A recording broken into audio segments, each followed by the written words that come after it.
เอาสวัสดีครับวันนี้เราขึ้นพามากินนี่นะครับเด้อข้าวเหนียวมะม่วงพี่น้องมะม่วงน้ำดอกไม้หลังบ้านเราขึ้นนี่แหละปลูกไว้กำลังสุกเหลืองงามเลยพี่น้องมาเรามาเริ่มกินเลยนะเก็บสุกคาต้นเลยพี่น้องนี่หล่นลงมาเลยล่ะบ่คาดอกพี่น้องอ่าสุกจากต้นเนาะหล่นลงมาเพื่อนเบาขึ้นเก็บเอาบ่ได้ซอยได้ครับนี่เก็บตรงที่หล่นเนาะมึงไงเนื้อน่ะเหลืองคักพี่น้องเหลืองเป็นตาแซ่บเนาะสีทองนะครับ บ่แม่นเปลือกสีทองเด้ครับข้างในนวลเพิ่นน่ะนะข้างในน่ะสีทองนะครับนี่พี่น้องป๊าเบิ่งแหน่เป็นตาแซ่บเด้พี่น้องมื้อนี้พามากินข้าวเหนียวมะม่วงเด้อครับเด้อข้าวเหนียวบ่ได้มูนดอกพี่น้องเอากินแบบนี้เลยครับกินแบบธรรมชาตินี่เลยนี่บ่ต้องใส่กะทิบ่ต้องใส่น้ำตาลเนาะกินแบบธรรมชาติเลยนี่พี่น้องนี่ปู๊ดน้องเบิ่งแซ่บๆเลยพี่น้องมากินข้าวเหนียวมะม่วงเด้อมื้อนี้ ข้าวเหนียวก็ขึ้นกะใส่ถุงใส่กระติบมาอย่างดีเนาะกันความชื้นนี่พี่น้องนี่ใส่พลาสติกนี่มากินข้าวเหนียวน้ำกันเด้อพี่น้องข้าวเหนียวมะม่วงนะครับอืมอืมอืมอืมจะ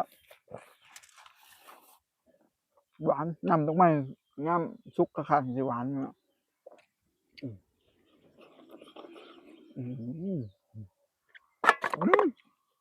อืมอ่ะอืมแซ่บพี่น้องอืมอืมหวานอืมอืม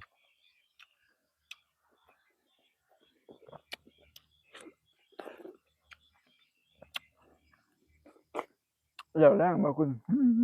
นักสุดยอดครับไม่เลี้ยงครับ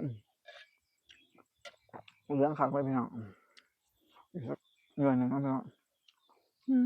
ไปพี่น้องน้ำดอกไม้สุกสดจากต้นเลยพี่น้องหล่นลงมาสู่พื้นดินเราขึ้นก็ไปเก็บมาสุกคาต้นนี่แซ่บได้พี่น้องบ่คือเพิ่นไปบ่มนะบ่ค่อยแซ่บปานใดเนาะสุกคาต้นสิแซ่บเนาะ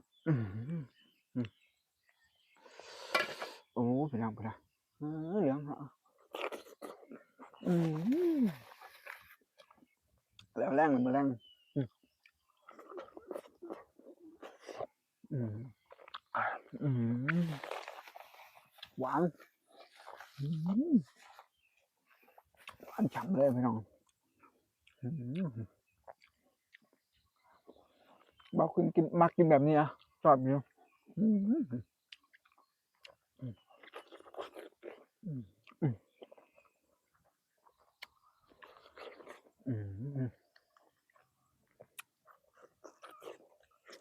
อืมยอด